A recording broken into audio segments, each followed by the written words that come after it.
दोस्तों नमस्कार, मैं शिवम कुर्मी अपने चैनल लेट्स डू इट के साथ आज हम देखेंगे कक्षा 10वीं का परीक्षा दिन सेट 2 के सेकेंड पार्ट में आपको हम देखेंगे क्वेश्चन नंबर 16 से क्वेश्चन नंबर से 23 तक। जी हाँ, प्रश्न 16 से प्रश्न नंबर से 23 तक के पूरे का पूरा सॉल्यूशन अथवा के प्रश्नों के साथ। इसके पहले की वीडियो दोस्तों हमने इसके पिछले वीडियो में जो है बता दिया है, जितने भी क्वेश्चन नंबर 6 से लेकर 15 तक के क्वेश्चन थे पूरे के पूरे जो है A to Z अथवा के साथ वहां पर से सॉल्व करा दिए गए हैं। तो आगे हम चालू करते हैं प्रश्न नंबर 16। प्रश्न नंबर 16 क्या कह रहा है, देखिए प्रश्न नंबर 16 स्क्रीन में आपके सामने प्रश्न है। कह रहा है 20 बल्बों में से 4 बल्ब खराब है। क्या कह रहा है, 20 बल्बों का एक समूह है जिसमें 4 बल्ब खराब है, तो इसकी क्या प्रायिकता है कि निकलने वाला बल्ब जो होगा खराब होगा।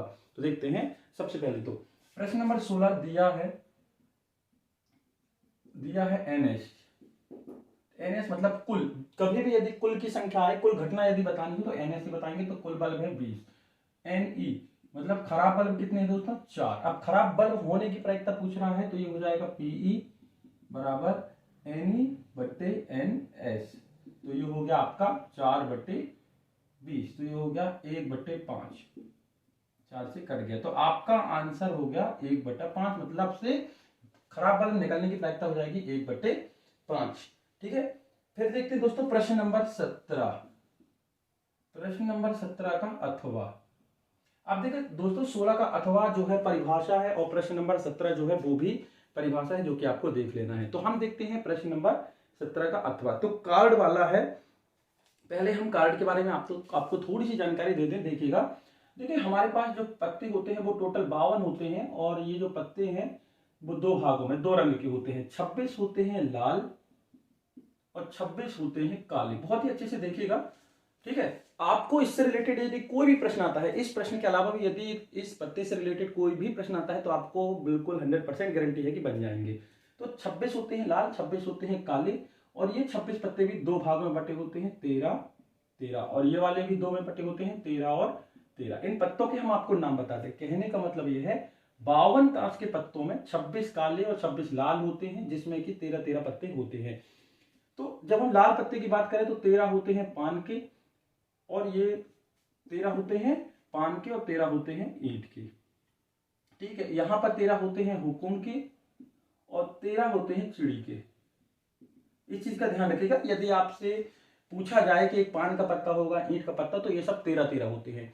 अब आपको एक और खास बात बता दें कि इन सभी के एक एक पत्ते, 4 प्रकार के पत्ते होते हैं, सभी में सेम होते हैं। जैसे कि इक्के की बात करें, पान का इक्का, किंग, बादशाह, गुलाम और रानी। सेम कंडीशन इसके साथ भी होती है, इसका भी इक्का होता है, किंग होता है, बादशाह होता है और क्वीन होती है। सेम कंडीशन इसके साथ, मतलब चारों के साथ एक एक पत्ते होते हैं, इक्का होता है, किंग होता है, बादशाह और रानी होती है। और यहां पर भी देखिए, यहां पर भी इक्का होगा, किंग होता है, क्वीन होती है और जैक मतलब से बादशाह होता है। तो यहां पर यदि हम मोटे तौर पर स्पष्टता बता दें तो 4 इक्के होते हैं, 4 किंग होते हैं, 4 बादशाह और 4 रानी होती हैं। तो टोटल कितने हो गए, ये 12। मतलब कभी भी यदि इक्का पूछता है तो 4 इक्के होते हैं, कभी भी बादशाह पूछता है तो 4 होते हैं, कभी भी राजा पूछता है तो 4 होते हैं और रानी पूछता है तो 4 होते हैं।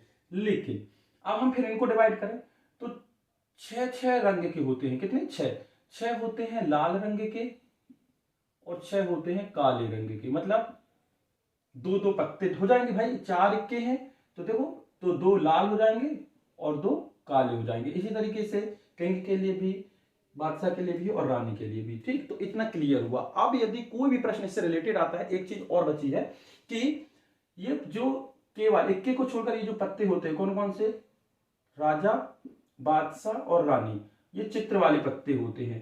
कितने, चित्र वाले, जिसमें चित्र बने होते हैं। तो ये 4 ये 4 ये 4, तो टोटल कितने हो गए, 12 पत्ते हो गए। तो 12 चित्र वाले पत्ते होते हैं, जिसमें भी 6 काले होते हैं और 6 लाल होते हैं। तो आपको यदि कलर से रिलेटेड कोई भी प्रश्न आता है तो उसका पूरा 100% आपको पता हो और उसका 50% आप जैसे ही करेंगे, आधा करेंगे तो उसके 2 रंग बढ़ जाएंगे। जैसे हमने बताया कि 12 होते हैं पत्ते कौन से, चित्र वाले, तो इसका आधा 6 काले और 6 लाल। 52 पत्ते होते हैं, 26 लाल और 26 काले। तो इस तरीके से आपको ये चीजें, ये टेबल जो है स्क्रीनशॉट लेकर रख लीजिए। अब अथवा का प्रश्न क्या कह रहा था, कह रहा था कि अच्छी प्रकार से फेंटी गई 52 ताश की पत्ती। तो दिया है टोटल क्या है संभावना, 52। ठीक है, कह रहा है कि पत्ता निकाला जाता है तो इसकी क्या प्रायिकता है कि यह पत्ता इक्का होगा। तो देखिए इक्के कितने होते हैं, 4, सभी के एक एक होते हैं, 4 इक्के होते हैं, ये हमने लिखा है। तो एन ही हो गया 4, तो प्रायिकता हो जाएगी पीई बट्टे, और हाँ टोटल हमेशा नीचे होता है, ये भी आप ध्यान रखिए, हमेशा कोई भी प्रश्न हो तो एन बट्टे एन एस, तो कितना हो गया 4/52, जब काटेंगे तो ये हो जाएगा 1/13, तो इक्का होने की प्रायिकता हो जाएगी 1/13। ये रहा आपका सॉल्यूशन। अगला प्रश्न दोस्तों, प्रश्न नंबर 18 क्या कह रहा है, एक व्यक्ति है, प्रेक्षक है, देखने वाला, जिसकी लंबाई है 1.5 मीटर, कितनी है 1.5 मीटर, जमीन पर खड़ा हुआ है और एक चिमनी से 28.5 मीटर की दूरी पर खड़ा होकर उस चिमनी के टॉप को देखता है, मतलब ऊपर देखता है, तो उन्नयन कोण बन रहा है उसका 45 डिग्री का, तो चिमनी की ऊंचाई आपको निकालनी है। तो एक चीज और यहां पर से थोड़ा सा ध्यान दीजिएगा प्रश्न को चालू करने से पहले, यदि कोई व्यक्ति है तो आंखों से देखता है, मान लो यहां पर, तो जब वो अपनी आंखों से ये देखो ऊपर देखेगा तो उन्नयन कोण बनेगा, जब नीचे देखेगा तो अवनमन कोण बनेगा। और कोण कहां से बनेगा, आंखों से। यदि कोई व्यक्ति 5 मीटर लंबा हो, 4 मीटर लंबा हो, तो ये हाइट से हमें कोई मतलब नहीं है, सिर्फ हमें मतलब है कि वो देख कहां से रहा है, मतलब वो अपने टॉप से देखेगा। यदि वो 5 मीटर ऊंचा है तो कहां से देखेगा, अपनी आंख से देखेगा, मतलब से उस 5 मीटर को घटा देंगे, सबसे ऊपर से देखेगा। तो यहां पर प्रश्न क्या है, देखो प्रश्न कह रहा था, हम चित्र बनाते हैं, एक चिमनी है, इस चिमनी से 28.5 मीटर की दूरी पर एक बिंदु है, मान लो P, और यहां से यहां एक व्यक्ति खड़ा है जिसकी लंबाई है 1.5 मीटर, यही कह रहा था, एक प्रेक्षक है जो देखने वाला है, उसकी लंबाई है 1.5। अब वो यहां से देख रहा है, ठीक है, यहां से यदि देख रहा है चिमनी को, तो चिमनी के कोण जो है, उन्नयन कोण, वो कितना है 45 डिग्री का। तो आपको ऊंचाई निकालनी है, तो हमने माना कि ए बी जो है चिमनी है, क्या है, चिमनी है, तो मान लेते हैं जो अपन को निकालना है, तो माना ए बी एक चिमनी है जिसकी ऊंचाई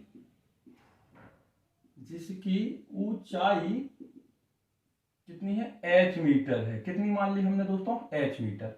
ये जो ऊंचाई है यहां से यहां तक की, अच्छे से गौर करिएगा, यहां से यहां तक की ऊंचाई जो है हमने मान ली h मीटर, कितनी मान ली, h मीटर। लेकिन व्यक्ति देख यहां से रहा है, मतलब से मान लो ये C पॉइंट से देख रहा है, ठीक, तो ये वाली हाइट की क्या हो जाएगी, कम हो जाएगी। ये हाइट कितनी है 1.5, क्योंकि यहां से कोण बन रहा है ना, तो ये जो व्यक्ति की हाइट है वो इतनी कम हो जाएगी। तो ये वाली हाइट कितनी बचेगी दोस्तों, ये वाली जो हाइट बचेगी वो कितनी बचेगी, ये टोटल हमने h मानी है, तो ये हाइट बचेगी h माइनस 1.5, कितनी बचेगी, h माइनस 1.5, घटा देंगे, h मीटर है, तो इसको हमने मान लिया, मान लो D पॉइंट, D, तो दिया क्या है, दिया है ये बिंदु दिया है, मतलब से बीपी या डीसी बोले, तो कितना दिया है 28.5 मीटर। जब ये 28.5 है तो ये वाली भी कितनी होगी 28.5 मीटर, क्लियर। और ये वाला बिंदु एच माना था, कौन सा, ए बी, जो हाइट थी वो एच मीटर मानी थी अपन ने, तो ये जो एडी बनी, क्या बनी, एडी, तो एडी कितनी हो गई, H minus 1.5 metre, total H थी, और उस व्यक्ति की लंबाई 1.5 थी, जिसको हमने क्या कर दिया, घटा दिया, जैसे ही घटाया तो वो हो गई एच माइनस 1.5।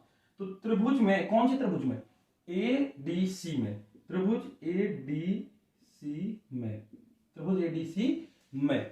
अब एक चीज बहुत ही सावधानी से सुनिएगा, जो चीज हम पहले भी बहुत सारी बार प्रश्नों में बता चुके हैं, कि आपको 2 साइड लेनी रहती है, कितनी, 2।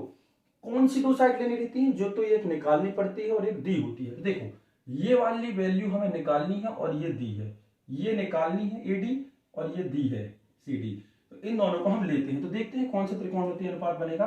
तो हमने लिया एडी बटे सीडी, एडी बटे सीडी, तो ये हमारी है लंब, भाई ये 90 अंश का है, तो ये है लंब और ये है आधार। तो लंब बटे आधार जो होता है, यहां पर लिख लो चाहो तो, टेन थीटा का फॉर्मूला होता है, क्या, टेन थीटा का, ये साइड में लिख लिया रीजन देकर, ठीक है, क्योंकि लंब बटे आधार लिया है। ये वाली साइड ली और ये वाली एक निकालनी थी और एक दी है, तो AD बटे CD, तो ये हो गया tan थीटा। यहाँ थीटा भी दिया है, थीटा कितना दिया है 45, तो tan थीटा का मान अपने 45 रख दिया दोस्तों। AD का मान है h माइनस 1.5 और CD का मान है 28.5। ठीक, अब tan 45 का मान टेबल से देखेंगे तो एक होता है, तो ये हो गया h माइनस 1.5 बट्टे 28.5। त्रिया गुणा करोगे एक के साथ तो 28.5 ही रहेगा और ये हो जाएगा h माइनस 1.5। ये 1.5 माइनस का पक्षांतर होके आएगा, तो ये हो जाएगा 28.5 घन 1.5 बराबर h। अब जोड़ दो, 5 और 5 10, शून्य हो गया, 28 और 29 और 30, 30.0 बराबर h। तो दशमलव शून्य का कोई मतलब तो है नहीं, तो ये हो गया 30 मीटर। तो h हमने ऊंचाई मानी थी दोस्तों, तो ऊंचाई कितनी आ गई 30 मीटर। तो बहुत ही आसान क्वेश्चन था। अगला क्वेश्चन है दोस्तों हमारा इसी का अथवा, इसी का अथवा बिल्कुल आसान क्वेश्चन है, अच्छे से शांति से देखें। कहीं यदि आपको समझ में नहीं आता है तो आप जरूर से जरूर कमेंट बॉक्स में बताएं, हम उसको पूरी कोशिश करेंगे दोबारा आपको बताने की। कह रहा है भूमि के एक बिंदु से जो मीनार के पाद बिंदु से 30 मीटर की दूरी पर है। क्या कह रहा है कि धरती पर कोई बिंदु है, पृथ्वी पर या जमीन पर कोई बिंदु है जो कि एक मीनार है, मीनार से 30 मीटर दूरी पर स्थित है। यदि हम वहां से उस बिंदु से उस मीनार की टॉप को देखें, उस मीनार के शीर्ष को देखें, छत को देखें, तो 30 डिग्री का कोण बन रहा है, तो आपको उस मीनार की ऊंचाई निकालनी है। तो इसका ये अथवा है दोस्तों, ये इसी प्रश्न का अथवा है, प्रश्न नंबर 18 का। तो माना, देखो सबसे पहले तो चित्र बनाते हैं अपन। माना कि जो बिल्डिंग है, मीनार है, वो है AB। यहां से कितने मीटर की दूरी पर एक बिंदु है दोस्तों, 30 मीटर की दूरी पर। यहां से 30 मीटर की दूरी पर एक बिंदु C है, जहां से हम मीनार के टॉप को देखते हैं, शीर्ष को, तो 30 डिग्री का कोण जो है बन रहा है। तो ये ऊंचाई हमें निकालनी है। तो इस ऊंचाई को अपन ने दोस्तों मान लिया कितना, h। क्या मान लिया, h मीटर। कितना मान लिया, h मीटर। तो अब देखते हैं, माना, ठीक है, माना मीनार AB बराबर h मीटर। कितना मान लिया, h मीटर। तथा दिया क्या है, ये दिया है आपको, दिया है आपको BC बराबर 30 मीटर। मतलब इस मीनार के निचले सिरे से उस बिंदु की दूरी आपको दी है, और थीटा भी दिया है, कितना दिया है, 30 डिग्री। तो त्रिभुज ABC में, त्रिभुज ABC में हमने, फिर से बता दें आपको सिर्फ वही दो भुजा लेनी है जिसमें कि एक का मान दिया है और एक का मान निकालना है। तो देखो इसका मान निकालना है, तो ये हो गया AB और दिया कौन सा है, BC।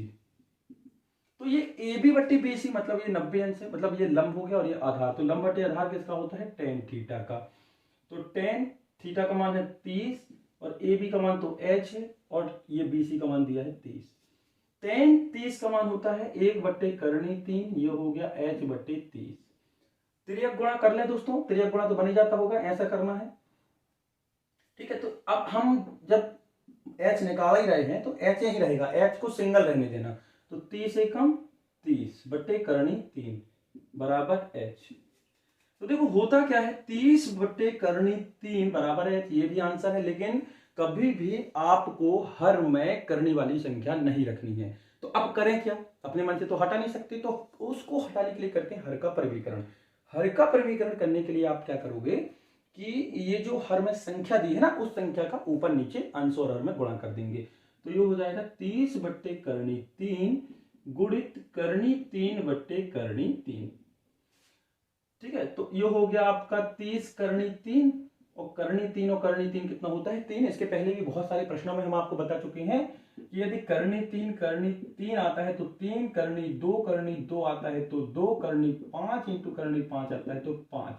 हमारा कहने का मतलब यह है कि यदि कोई भी दो समान संख्या करनी में लिखी है तो करनी हटा के उस संख्या को एक बार लिख देना है। तो 3 से कट गया, 3 धाम 30, तो ये हो गया 10 करनी 3 मीटर। ये h मतलब ये आपकी ऊंचाई, आपको मीनार की ऊंचाई चाहिए थी, वो आ गई 10 करनी 3। देखते हैं अगला प्रश्न। दोस्तों अगला प्रश्न है, प्रश्न नंबर जो है लिखा है 19। प्रश्न नंबर 19 क्या कह रहा है, तो ध्यान से सुनिएगा। प्रश्न आपको तो स्क्रीन में मिल जाएगा, तो हम फिर भी बताते हैं कि प्रश्न 19 कह रहा है कि वृत्त के किसी बिंदु पर, वृत्त के किसी बिंदु पर यदि कोई बिंदु है उससे जाने वाली स्पर्श रेखा दिए गई त्रिज्या पर लंब होती है, दी गई त्रिज्या पर लंब होती है, ये आपको प्रूव करना है। तो हम देखते हैं। सबसे पहले हम आपको बता दें कि कभी भी यदि प्रमेय सिद्ध करने के लिए आता है, कोई भी कथन सिद्ध करने के लिए आता है, तो आपको सबसे पहला काम है चित्र बनाना। प्रश्न को पढ़ते जाइए और चित्र बनाइए। चित्र बना और आपका ये जो चैप्टर है, ये जो क्वेश्चन है कंप्लीट हो जाएगा। क्या कह रहा है, वृत्त के किसी बिंदु पर, तो मान लो कि ये कोई वृत्त है, इसका केंद्र बिंदु O है। वृत्त के किसी बिंदु पर, मान लो ये बिंदु हो गया, यहां पर एक बिंदु हो गया जिससे एक स्पर्श रेखा जा रही है। स्पर्श रेखा का मतलब होता है जो उस वृत्त को केवल स्पर्श करके जाएगी, कहीं पर भी उसको प्रतिच्छेद नहीं करेगी। देखिए होता क्या, बच्चे क्या करते हैं, मान लो कि ये, तो ये देखो ये क्या कर रही है रेखा, इस बिंदु पर और इस बिंदु पर काट रही है, प्रतिच्छेद कर रही है। तो ये स्पर्श रेखा नहीं होगी, स्पर्श रेखा होगी जो सिर्फ इसको टच करके जाए, सिर्फ छू कर जाए, कहीं पर भी काटेगी नहीं, सिर्फ टच करके जाएगी। तो एक्स वाई जो रेखा है इसको बिंदु P पर टच करके जा रही है। ठीक है, क्या करके, टच करके जा रही, स्पर्श रेखा है। प्रश्न को अच्छे से अब देखो क्या क्या दिया है, देख लेते हैं हम। सबसे पहला काम हमारा यही रहता है कि O वृत्त का केंद्र है, O वृत्त का केंद्र है, जिसके एक बिंदु P पर स्पर्श रेखा एक्स वाई है। ये सब हम अपने मन से लिखना है कि O वृत्त का केंद्र है, इस वृत्त के एक बिंदु P पर स्पर्श रेखा एक्स वाई है, दिया है। अब सिद्ध क्या करना है, सब दूसरा पॉइंट सिद्ध करना है। सिद्ध क्या करना है कि OP लंब है एक्स वाई पर, कि ये जो OP है ना, अभी हम डालेंगे तो एक्स वाई पर लंब है। तो अगला काम है रचना। क्या काम है अगला, रचना। तो सबसे पहले तो इसको मिला दें। ठीक, तो रचना है कि एक्स वाई पर एक अन्य बिंदु यहां पर ले लो, एक अन्य बिंदु Q लेते हैं, तथा O से Q को मिलाते हैं। तो ये अपन ने ऐसा मिला दिया। क्लियर है, अभी तक हमने जो है अपने मन से लिखा है। अब आते हैं उपपत्ति पर, जो हमें एक्चुअल में सिद्ध करना है कि प्रश्न को सिद्ध करने से। चूंकि देखो बहुत ही अच्छे से ध्यान दीजिएगा, होता क्या है, देखो ये कोई वृत्त है, यहां से परिधि तक की दूरी कहीं पर भी आप नाप लो बराबर होगी। क्यों, क्योंकि ये कहलाती है त्रिज्या। क्या कहलाती है, त्रिज्या। मतलब से केंद्र से परिधि तक की दूरी त्रिज्या कहलाती है। ठीक, तो यहां पर देखो ये जो OP है वो छोटा है OQ से। भाई O से P की दूरी उस O से Q की दूरी से छोटी है। क्यों छोटी है, क्योंकि O से P जो है कहां पर है, इस वृत्त पर स्थित है, और वृत्त पर स्थित है मतलब त्रिज्या है। और ये कहां चलेगी, क्यों, वृत्त के बाहर।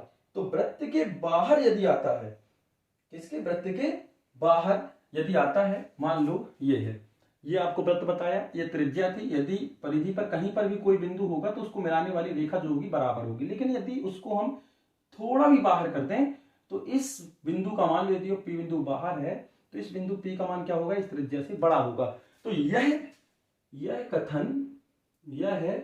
कथन सभी के लिए सत्य है।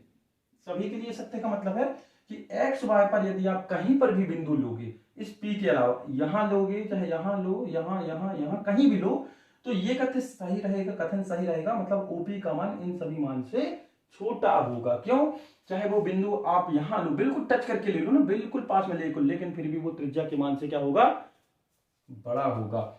तो यह कथन जो है सभी के लिए सत्य है। अतः OP एक्स वाई के अन्य बिंदु से न्यूनतम दूरी पर है। कैसा, न्यूनतम मतलब कम दूरी पर है, न्यूनतम दूरी पर है। तो हम कह सकते हैं कि OP जो है एक्स वाई पर लंब है मतलब से ये इसकी त्रिज्या है। तो त्रिज्या है मतलब लंब है क्योंकि वो उस वृत्त के अंदर है या उस परिधि पर स्थित है। परिधि के बाहर कोई भी बिंदु पर जाती है तो उसका मान उससे बड़ा हो जाता है। तो यही हमें सिद्ध करना था कि त्रिज्या से स्पर्श रेखा पर डाला गया जो रेखा है वो उस पर लंब होती है। देखते हैं दोस्तों हम इसी का अथवा प्रश्न है कि वृत्त के किसी बाह्य बिंदु से खींची गई स्पर्श रेखाएं, जैसे वृत्त के किसी बाह्य बिंदु से खींची गई स्पर्श रेखाएं आपस में बराबर होती हैं। कैसी होती हैं? बराबर होती हैं। यह हमें सिद्ध करना है। तो देखते हैं इसी का अथवा है। तो चित्र बनाते हैं। अभी हमने बताया आपको चित्र बनाना है। पहले तो ये मान लीजिए एक वृत्त है जिसका केंद्र O है। यहां से किसी दूरी पर एक बिंदु P है और इस बिंदु से यदि दो स्पर्श रेखाएं खींची जाए, स्पर्श रेखा मतलब समझ रहे हैं ना दोस्तों, कि सिर्फ स्पर्श करे, तो ये हो गई, मान लो ये स्पर्श रेखा हो गई Q और ये हो गई R। ठीक, तो यदि दो स्पर्श रेखाएं खींची जाएं तो ये दोनों आपस में बराबर होंगी। ये सिद्ध करना है। तो देखते हैं, पहला दिया है O वृत्त का केंद्र है, O वृत्त का केंद्र है, P वृत्त के बाहर स्थित एक बिंदु है, एक बिंदु है तथा PQ और PR दो स्पर्श रेखाएं हैं, दो स्पर्श रेखाएं हैं। सिद्ध करना है, सिद्ध करना है। क्या सिद्ध करना है? कि ये जो PR है PQ के बराबर होगा। PQ और PR बराबर है। तो रचना, एक्स्ट्रा काम जो हम करते हैं वो रचना में O से P को, O से R को और O से Q को मिलाया। तो O से क्रमशः R, P और Q को मिलाया। इन सबको आपस में हमने क्या कर दिया? मिलाया। तो क्या बन गया आपका? OP, OR और OQ। OP, OQ और OR। क्लियर है? OP, OR और OQ हमने मिला दिया। अब हमें देखना है कि ये बराबर कैसे होंगे। हाँ, एक चीज और बता दें, वृत्त के केंद्र से परिधि पर डाला गया ये जो लंब होता है वो हमेशा 90 अंश का होता है। कितने का होता है? 90 अंश का। तो ये सामने वाले ये 90 के अंश के क्या हो जाएंगे? कर्ण। तो देखते हैं, दो त्रिभुज बन रहा है दोस्तों आपके पास। कौन कौन सा? ये पहला वाला ये जो बन रहा है कौन कौन सा? ORP त्रिभुज ORP और त्रिभुज OQP। OQP में OP बराबर OP, मतलब इस त्रिभुज की ORP और OQP, इस त्रिभुज की ये भुजा और इस त्रिभुज की ये भुजा, ये जो बीच वाली भुजा है ना दोस्तों, उभयनिष्ठ है। तो उभयनिष्ठ है तो कैसी होगी? बराबर होगी। उभयनिष्ठ का मतलब क्या है? कॉमन है, दोनों में है। भाई दोनों में होगी तो बराबर होगी। मान लो यदि ये इस तरीके से है तो ये वाली जो भुजा है वो दोनों त्रिभुज में आ रही है, इस तरफ के भी और इस तरफ के भी, तो वो कैसी होगी? दोनों के लिए बराबर। आगे बढ़ते हैं अपन। OR कोण ORP बराबर OQP। ये वाला कोण, इस त्रिभुज का ये कोण और इस त्रिभुज का ये कोण बराबर है। क्यों बराबर है? क्योंकि समकोण है। समकोण मतलब 90 अंश के हैं। कितने के हैं? 90 अंश के हैं। फिर आगे बढ़ते हैं कि OR बराबर OQ। भाई OR बराबर OQ क्यों? क्योंकि वृत्त की त्रिज्याएं और एक ही वृत्त की सभी त्रिज्याएं आपस में बराबर होती हैं। यदि कोई ये वृत्त है, यहां से आप अनंत कितनी भी सारी त्रिज्याएं खींचे तो उस वृत्त की सभी त्रिज्याएं आपस में कैसी होंगी? बराबर होंगी। तो ये तो दो त्रिज्याएं हैं OQ और OR, तो वो कैसी हो गई? आपस में बराबर। चलो ठीक है, बराबर तो हो गई। और जैसे ही किसी त्रिभुज के 3 गुण सिद्ध आपने कर दिए, कितने? 3 गुण यदि आपने सिद्ध कर दिए, 6 गुण होते हैं दोस्तों। कितने होते हैं? 6। देखो कौन कौन से? 3 भुजा और 3 कोण, 6 गुण होते हैं। इन 6 में से यदि आपके द्वारा कोई भी 3 गुण यदि प्रूव कर दिए जाते हैं तो वो सर्वांग सम त्रिभुज कहलाते हैं। 3 गुण कौन कौन से हो सकते हैं? देखो, भुजा भुजा भुजा, कोण कोण कोण, भुजा भुजा कोण, भुजा कोण भुजा या कोण भुजा कोण। तो इनमें से कोई भी यदि प्रॉपर्टी लागू होती है तो आप कह सकते हैं कि वो सर्वांग सम है। और जैसे ही 3 गुण सिद्ध हो जाते हैं या वो दो त्रिभुज से सर्वांग सम सिद्ध हो जाते हैं तो बाकी की बची हुई प्रॉपर्टी भी आपस में बराबर प्रूव हो जाती है, उसको सिद्ध करने की जरूरत नहीं होती है।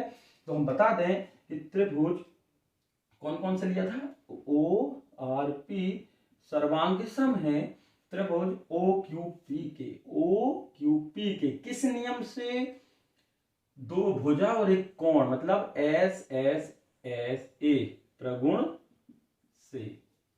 आता है जब दो त्रिभुज सर्वांग सम हो जाते हैं तो बाकी के बचे हुए सभी गुण कैसे होंगे, बराबर होंगे। तो इस त्रिभुज की ये भुजा कौन सी भुजा, पी आर भुजा, पहले त्रिभुज की पी आर दूसरे त्रिभुज की पी क्यू भुजा के बराबर होगी बाय सी टी से।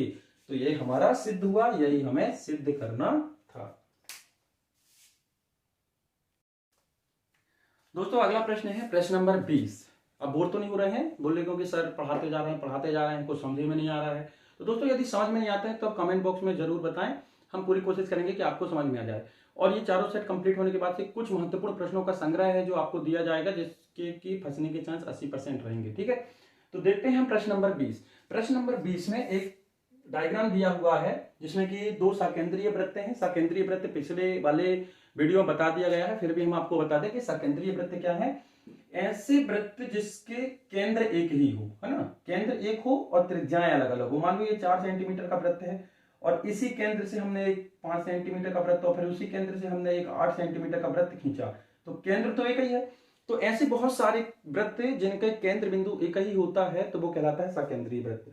तो यहां पर से जो है दो बोले तो क्या बोलते हैं इसको, दो वृत्त हैं जिसको हमने पहले वाले को C1 और दूसरे वाले को C2, सर्कल 1 और सर्कल 2 नाम दे दिया।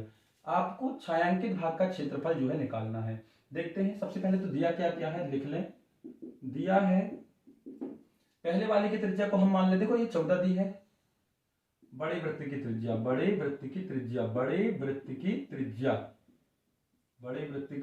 त्रिज्या R1 मान लिया अपन ने कितनी, 14 सेंटीमीटर। और छोटे वृत्त की छोटे वृत्त को अपन ने C2 नाम दिया है, तो त्रिज्या R2 मान लिया अपन ने 7 सेंटीमीटर। देखो ये वाला जो वृत्त है अंदर वाला उसकी त्रिज्या 7 सेंटीमीटर, बड़ा वाला है 14 सेंटीमीटर, और ये जो बना हुआ है ये कहलाता है त्रिज्याखंड। जब हमने इस चैप्टर को चालू किया था तो वहां पर आपको इसका इंट्रो दे दिया गया था, फिर भी हल्का हल्का हम आपको बता दें कि यदि कोई वृत्त है तो दो त्रिज्या और एक चाप के बीच का ये जो क्षेत्र है वो कहलाता है त्रिज्याखंड। क्या कहलाता है, त्रिज्याखंड। नाम से ही स्पष्ट है, त्रिज्या मतलब दो त्रिज्या और एक चाप के बीच का क्षेत्र त्रिज्याखंड है। तो इस छायांकित भाग का क्षेत्रफल निकालना है।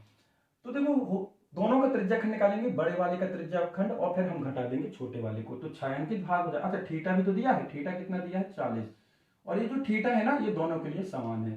तो छायांकित भाग हो जाएगा, छायांकित भाग बराबर बड़े वाले की त्रिज्याखंड से निकालेंगे तो क्या हो जाएगा, सूत्र होता है पाई R1 square theta upon 360 minus pi R2 square theta upon 360। तो देखो पाई यहां भी है तो हम दोनों से कॉमन निकाल लें, और थीटा दोनों में है और 360 भी दोनों में है, कॉमन है मतलब एक सा है।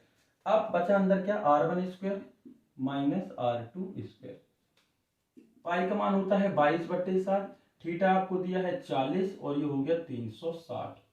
R1 का स्क्वायर मतलब किसका स्क्वायर, 14 का स्क्वायर, और ये हो गया 7 का स्क्वायर सेंटीमीटर स्क्वायर। तो देखते हैं एक शून्य से एक शून्य कट गया, 4 से भी कट गया, 4 एकम 4, 4 9 36, तो 22/9 7 63। ठीक है ना, 1/9 22/7 गुणा कर दिया, 22 एकम 22 और 7 9 63। 14 का होता है कितना 196 और 7 का होता है 49 सेंटीमीटर स्क्वायर।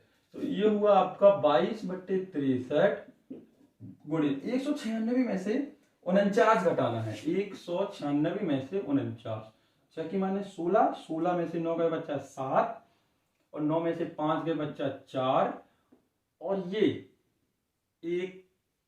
147 centimetre square. अब देखिए ये कट रहा है या नहीं कट रहा है, ये तो देखो 14 का स्क्वायर 196, 7 का 49 और पाई थीटा बटे 360 पाई आर स्क्वायर थीटा अपॉन 360 पूरा का पूरा सूत्र जो है आपको रखना है। 9×7 = 63 हमने कर लिया था। अब ये देखो पूरा कैंसिल करना है। कैंसिल करने का मतलब ये है कि कट रहा है या नहीं कट रहा है, तो काटते हैं 3 से। 3 दूनी 6, 3 एकम 3, ये भी काटते हैं। 3 चौके 12, 2 बचा 27 हो गया, तो 3 नाम 27। अब 7 से कट जाएगा, 7 × 21 और 7 × 7 = 49। 7 × 21, 7 × 7 = 49। अब कटने के चांस नहीं है दोस्तों, तो गुणा कर दो। 7 दूनी 14, 7 दूनी 14 और 1 15, तो 154/3 सेंटीमीटर स्क्वायर, ये आपका आंसर होगा। प्रश्न नंबर 20 का था दोस्तों, आपके सामने एक चित्र बना हुआ है और ये चित्र जो है प्रश्न में दिया हुआ है, आपको बनाना नहीं है। आपको ये जो चित्र है प्रश्न में दिया हुआ है, प्रश्न को देखिए अच्छे से। उसमें क्या कह रहा है, प्रश्न में कह रहा है कि दिए गए चित्र में आपको छायांकित भाग का क्षेत्रफल निकालना है, लेकिन find the area of shaded area. तो करना क्या है, दिया क्या है, तो सबसे पहली बात तो प्रश्न में दिया है कि ये जो फिगर दिख रहा है ये एक वर्ग है, तो ABCD, तो यहां लिख लो वर्ग ABCD में, वर्ग ABCD में। वर्ग का मतलब क्या होता है, वर्ग का मतलब होता है जिसमें कि चारों भुजाएं बराबर हो। तो मतलब ये भुजा, ये भुजा, ये भुजा, ये भुजा, चारों भुजा कैसी हैं, बराबर हैं। तो ये भी लिख लूंगा मैं, AB = BC = CD = DA = 14 centimetre. Clear है, चलो ठीक है। 14 तो आ गया, इसको A नाम दे दो क्योंकि भुजा है, तो भुजा को अभी क्या दे दिया, A, तो A बोल दिया 14 सेंटीमीटर। अब क्या कह रहा है कि दो अर्धगोले कटे हैं, दोनों तरफ से कटे हैं दोस्तों। देखो क्या है, ये वर्ग है, एक अर्धगोला ऐसा कटा है, एक अर्धगोला ऐसा कटा है, तो अर्धगोला और अर्धगोला मिलाकर क्या बनता है, एक गोला बनता है। क्या बनता है, एक गोला बनता है।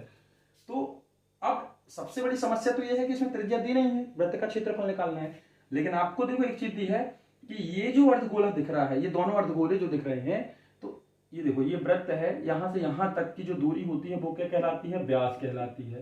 तो यहां से यहां तक की दूरी क्या कहला जाएगी, व्यास। और व्यास मतलब इस वर्ग की भुजा, मतलब कितनी, 14 सेंटीमीटर। कितनी, 14 सेंटीमीटर।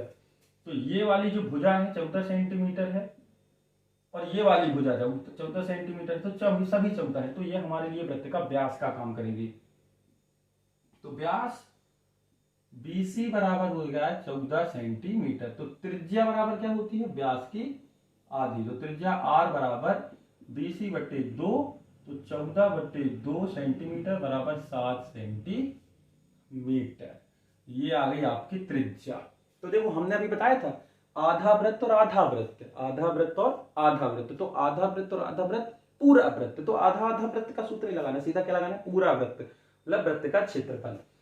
तो इस पूरे वर्ग के क्षेत्रफल से यदि आप एक वृत्त के क्षेत्रफल को घटा दें तो सिर्फ ये वाला एरिया बचेगा। फॉर एग्जांपल जैसे यदि हम बात करें कि हमारे पास एक ये एरिया है और इसमें से हमने इतना हिस्सा निकाल दिया, तो बचा हुआ एरिया कितना होगा, तो हम क्या करेंगे, इस पूरे एरिया में से इस निकाले हुए एरिया को हम घटा देंगे, तो ये बचा हुआ एरिया आ जाएगा। सेम कंडीशन, इस वर्ग के क्षेत्रफल से यदि हम इन दोनों अर्धवृत्तों के क्षेत्रफल को, मतलब वृत्त के क्षेत्रफल को घटा दें, तो ये एरिया बचेगा।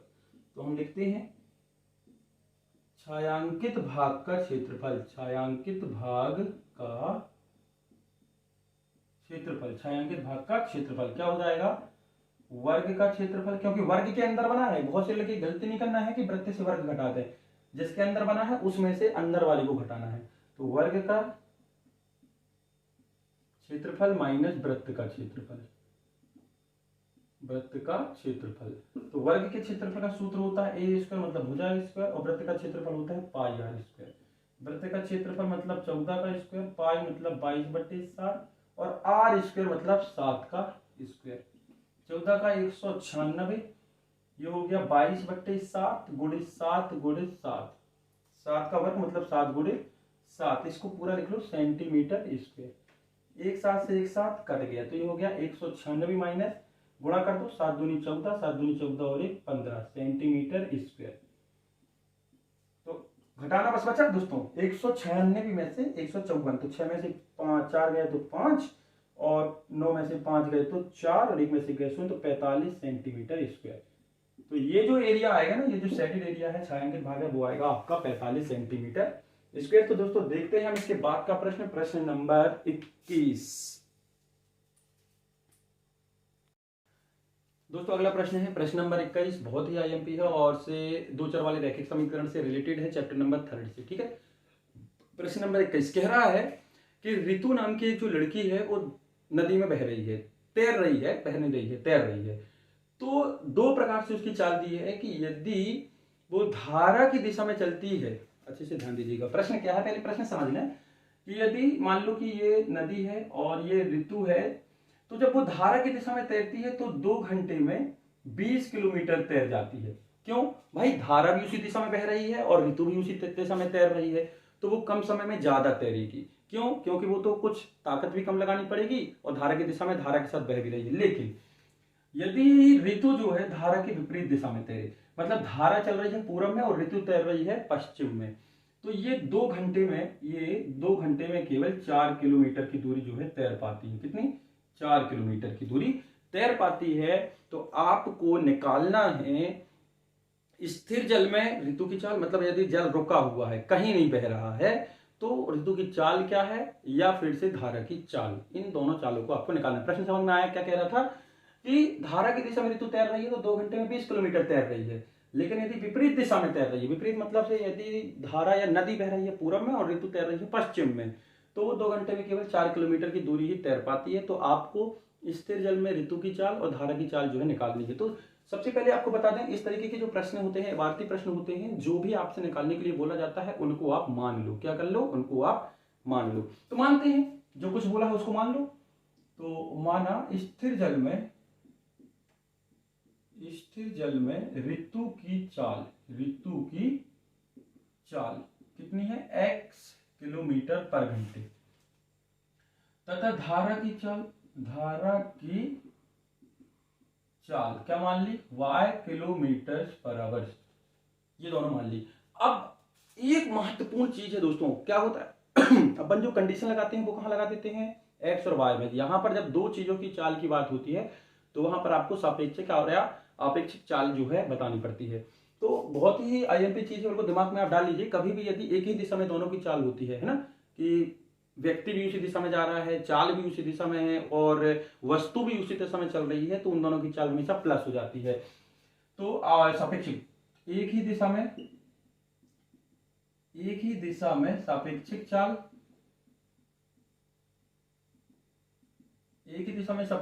हो जाएगी x प्लस वाई किलोमीटर पर घंटे, तथा विपरीत दिशा में, किसमें? विपरीत दिशा में सापेक्षिक चाल, अपेक्षिक बोल लो चाहे, कहीं ना कहीं थोड़ी सी अंतर है इसमें, सापेक्षिक चाल हो जाएगी x minus Y kilometre per hours. ठीक है, यदि विपरीत दिशा में होता है तो x माइनस वाई, और सापेक्ष एक ही दिशा में होता है तो x प्लस वाई। हाँ, अब सूत्र आपको मालूम है क्या होता है? चाल बराबर होता है दूरी बटे समय। क्या होता है? दूरी बटे समय। तो हम यदि एक्चुअल में यदि इसको जमाएं दूरी के अनुसार तो ये हो जाएगा चाल गुणित समय बराबर दूरी। सॉरी दोस्तों, देखो कितना हो गया? चाल गुणित समय बराबर दूरी। अब रखते हैं प्रश्नानुसार। बहुत ही अच्छे से ध्यान दीजिएगा, बहुत ही अच्छा प्रश्न है। प्रश्नानुसार क्या कह रहा था? प्रश्न कह रहा था कि यदि वो एक ही दिशा में चलती है, धारा की दिशा में यदि चलती है, तो 2 घंटे में 20 किलोमीटर की दूरी तय करती है। तो चाल कितनी है जब एक दिशा में चलती है? x plus Y. क्लियर है?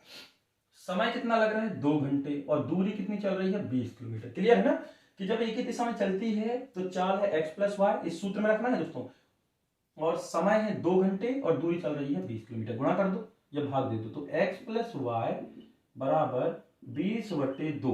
ये गुणा का था, भाग में चला गया तो 2 धाम 20, तो समीकरण आपका बन गया 1, x प्लस वाई बराबर 10। समीकरण 1।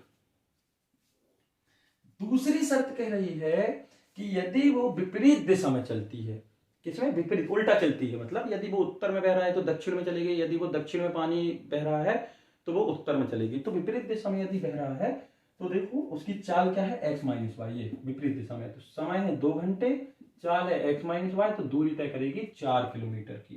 तो x माइनस वाई बराबर 4/2, तो 2 दूनी 4, तो x माइनस वाई बराबर 2। समीकरण नंबर 2।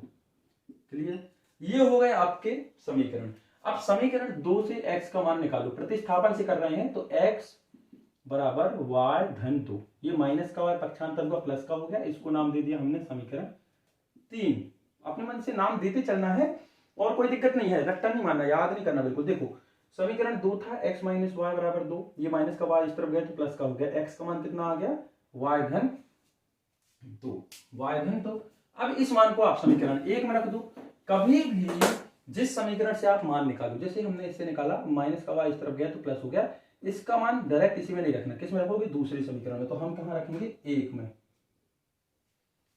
ठीक है, कहां रखेंगे 1 में। तो देखते हैं समीकरण 1 में x का मान रखने पर, x का मान रखने पर, ये सब चीजें लिखना जरूरी है दोस्तों।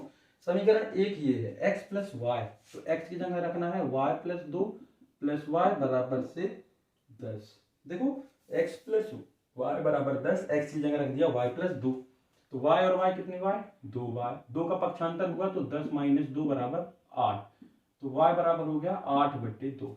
ये गुणा का था भाग में चला गया, काट पीट के अलग कर दो, तो y बराबर हो गया आपका 4 किलोमीटर पर आवर, y की वैल्यू आ गई। अब इसी y को 3 में रख दो तो डायरेक्ट x आ जाएगा, देखो दिख रहा है ना, x बराबर y धन 2, तो y का मान रख दो, तो y बराबर 4 समीकरण 3 में रखने पर, समीकरण 3 है x बराबर y धन 2 मतलब 4 धन 2, तो x बराबर 6 किलोमीटर पर आवर। तो आपका आंसर आ गया ऋतु की चाल, ऋतु की चाल को x माना था तो यह आ गया 6 किलोमीटर पर आवर, और धारा की चाल को y माना था तो धारा की चाल आ गई 4 किलोमीटर पर आवर। ये आपका आंसर। आपने देखा दोस्तों, इसके पहले कभी भी अध्याय 3 में जब वर्ग समीकरण को, सॉरी, दो चर वाले रैखिक समीकरण को हल किया था, वहां पर से 3 विधि जो है पढ़ाई गई थी। पहली थी आपकी प्रतिस्थापन विधि जो कि अभी हमने पिछले क्वेश्चन में यूज की थी, दूसरी थी विलोपन विधि, तीसरी थी वज्र गुणनखंड विधि जिसको क्रॉस मल्टीप्लिकेशन मेथड भी कहते हैं।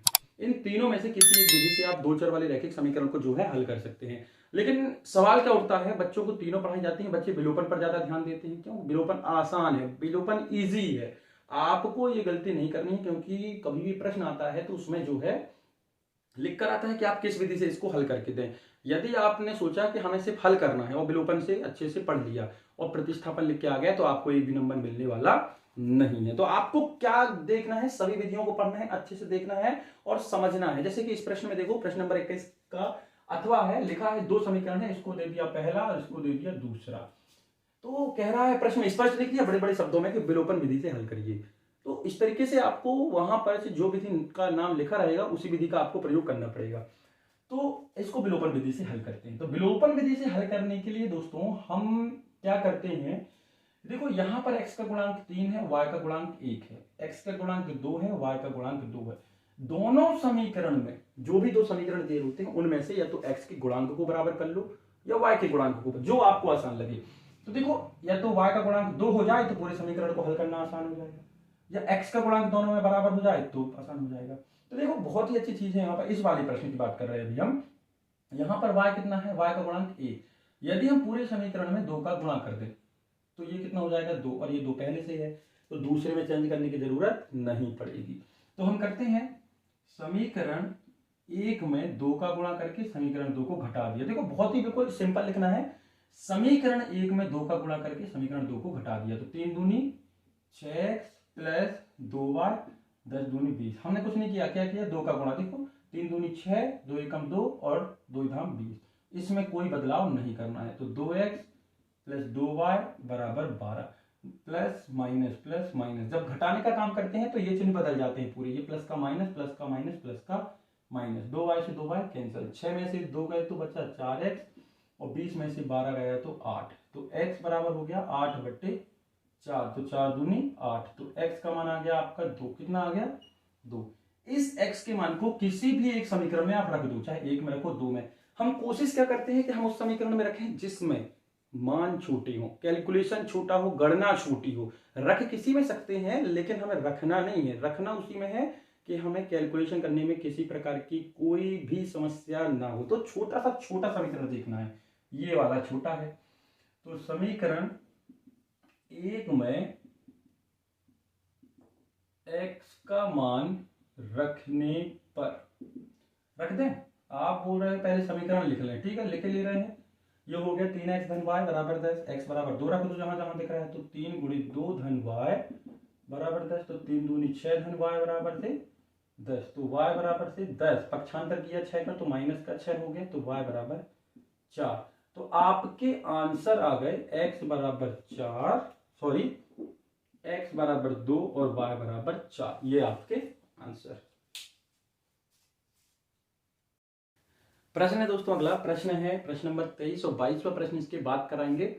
तो देखो प्रश्न नंबर, बहुत अच्छे से ध्यान दीजिएगा, प्रश्न नंबर 23, समांतर माध्य निकालना है। समांतर माध्य निकालने की 3 विधियां हैं। पहली विधि देख लें, पहली विधि का नाम है प्रत्यक्ष विधि, दूसरी विधि है कल्पित माध्य विधि,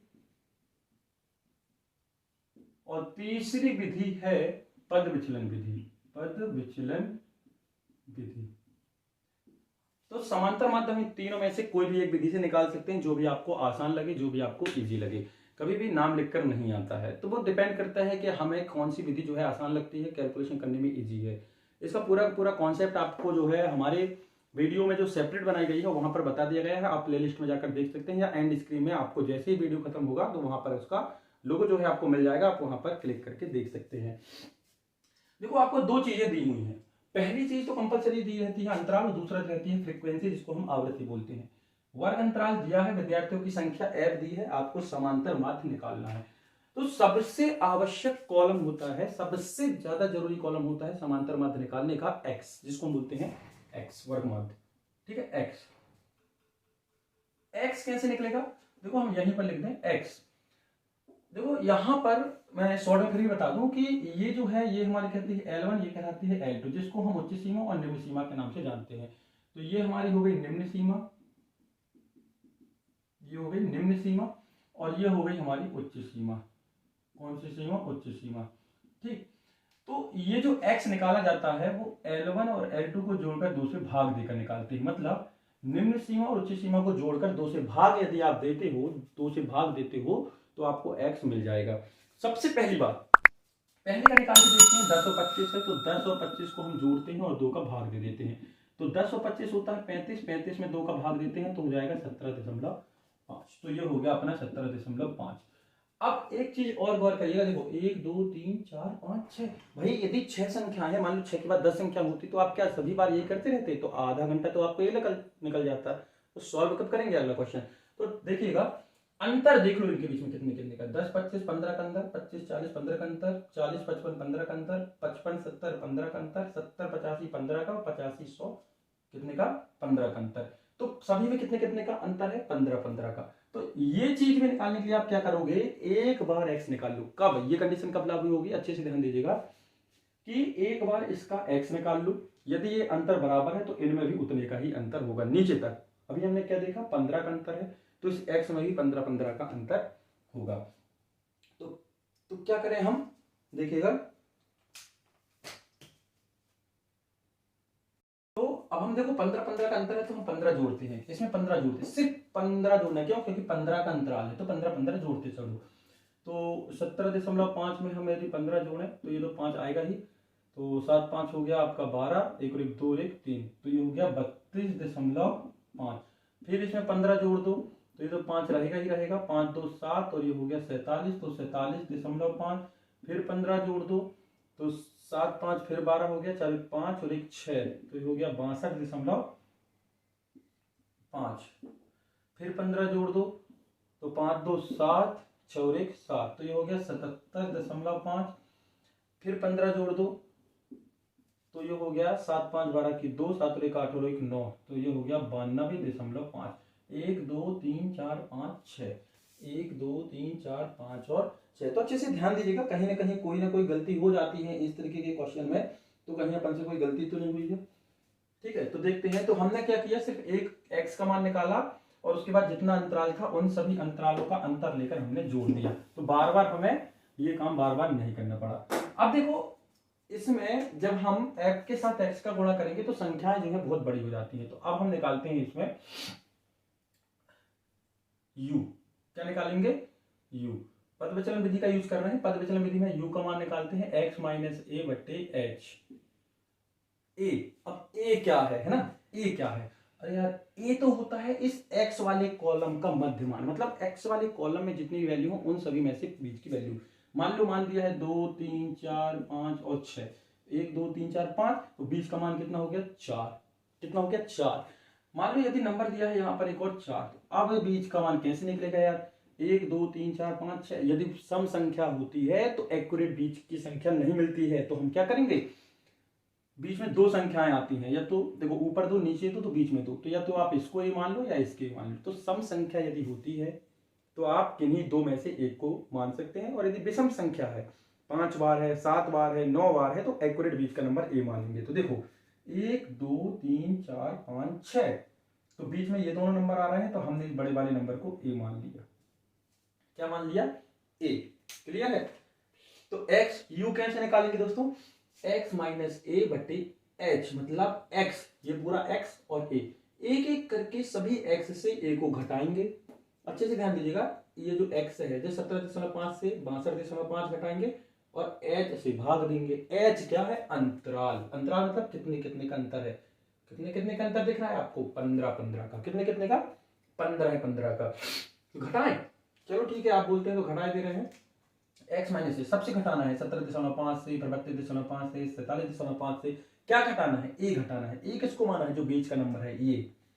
घटाते हैं दोस्तों 17.5, 62। अब घटता तो छोटे से बड़ा तो है नहीं, 17.5 से आप 62 घटाने लगे, घटाना आपको 62.5 से ही है इसको, लेकिन संख्या बड़ी जिसमें रहेगी वो साइन आ जाएगा, मतलब माइनस में साइन हम लिख लेंगे।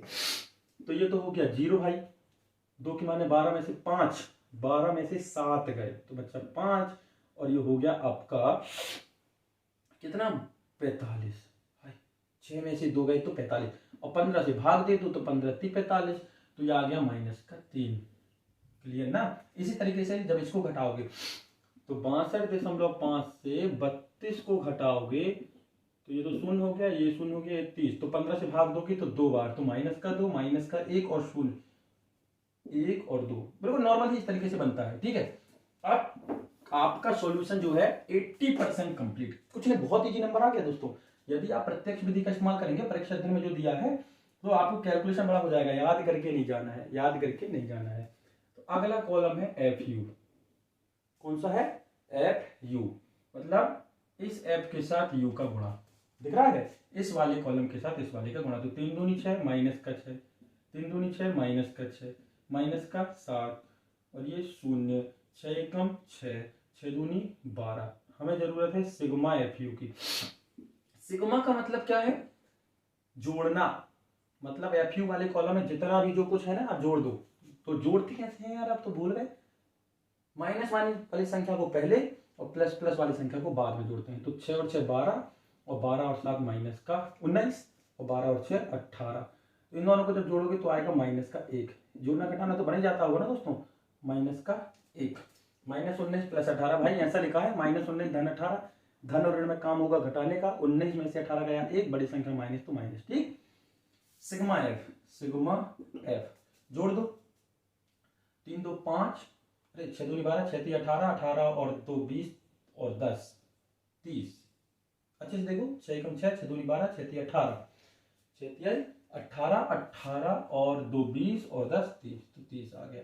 x बार निकालते हैं, समांतर माध्य सूत्र होता है a plus sigma F you upon sigma F into H. मान रख दो जो जो को दिया है। a का मान अपन ने कितना लिखा था, 65.5।